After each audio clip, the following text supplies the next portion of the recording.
General Audience number 32 of July 23rd, 1980. Threat against the expression of the spirit in the body.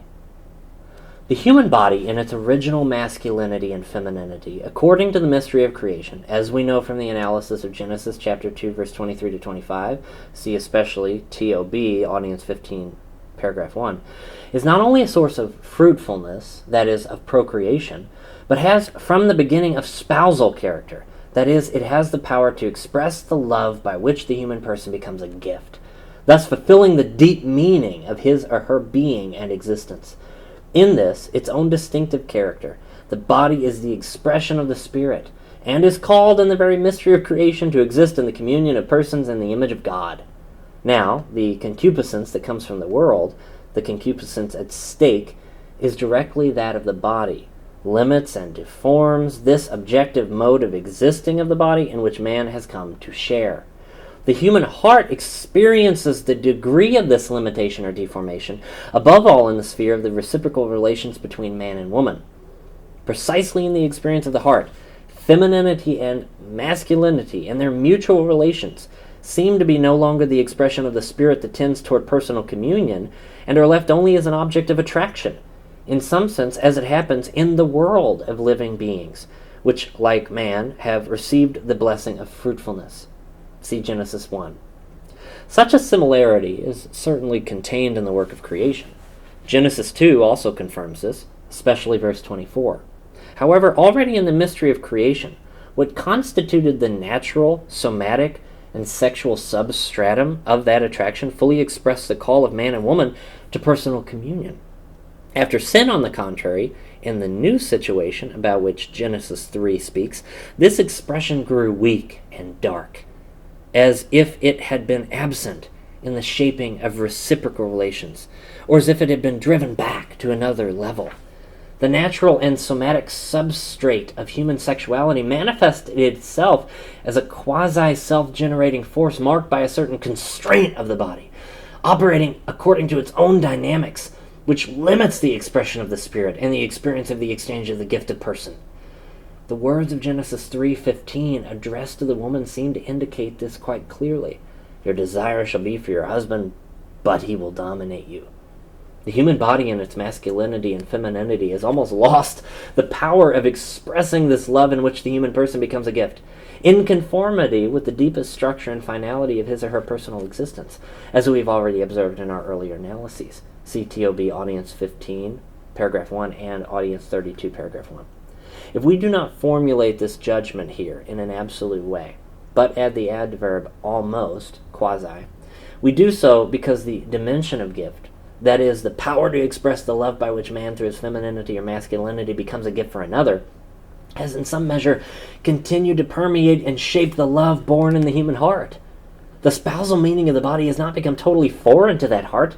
It has not been totally suffocated in it by concupiscence, but only habitually threatened. The heart has become a battlefield between love and concupiscence. The more concupiscence dominates the heart, the less the heart experiences the spousal meaning of the body, and the less sensitive it becomes to the gift of the person that expresses precisely this meaning in the reciprocal relations of man and woman.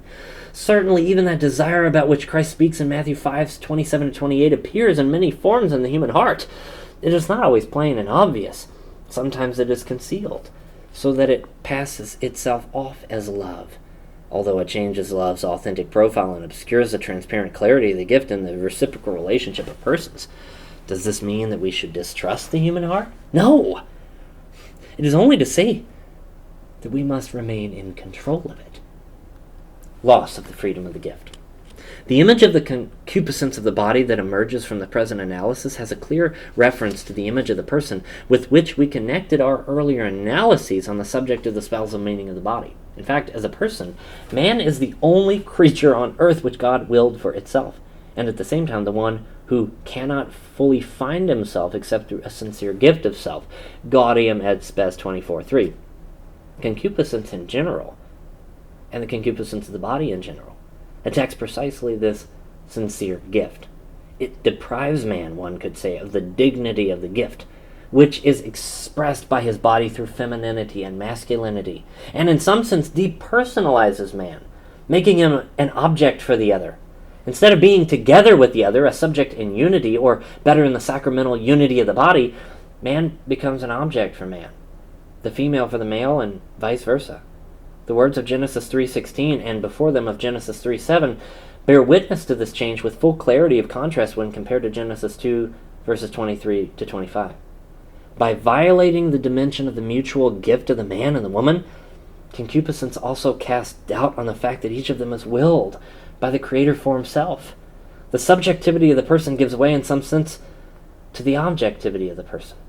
Because of the body, man becomes an object for man, the female for the male, and vice versa. Concupiscence signifies, so to speak, that the personal relations of man and woman are one-sidedly and reductively tied to the body and to sex, in the sense that these relations become almost incapable of welcoming the reciprocal gift of the person. They neither contain nor treat femininity and masculinity according to the full dimension of personal subjectivity. They do not constitute the expression of communion, but remain one-sidedly determined by sex. Concupiscence brings with it the loss of the interior freedom of the gift. The spousal meaning of the human body is linked exactly to this freedom. Man can become a gift.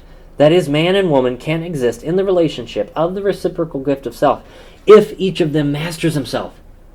Concupiscence, which manifests itself as a constraint sui generis of the gift of the body, limits and restricts self-mastery from within, and thereby, in some sense, makes the interior freedom of the gift impossible. At the same time, also the beauty that the human body possesses in its male and female appearance, as an expression of the spirit, is obscured. The body is left as an object of concupiscence, and thus as a terrain of appropriation of the other human being. Concupiscence as such is not able to promote union as a communion of persons. By itself it does not unite, but appropriates to itself. The relationship of the gift changes into a relationship of appropriation. At this point, we interrupt our reflections today. The final problem treated here is of such great importance and subtlety from the point of view of the difference between authentic love, that is the communion of persons, and concupiscence, that we will have to take it up again in our next meeting.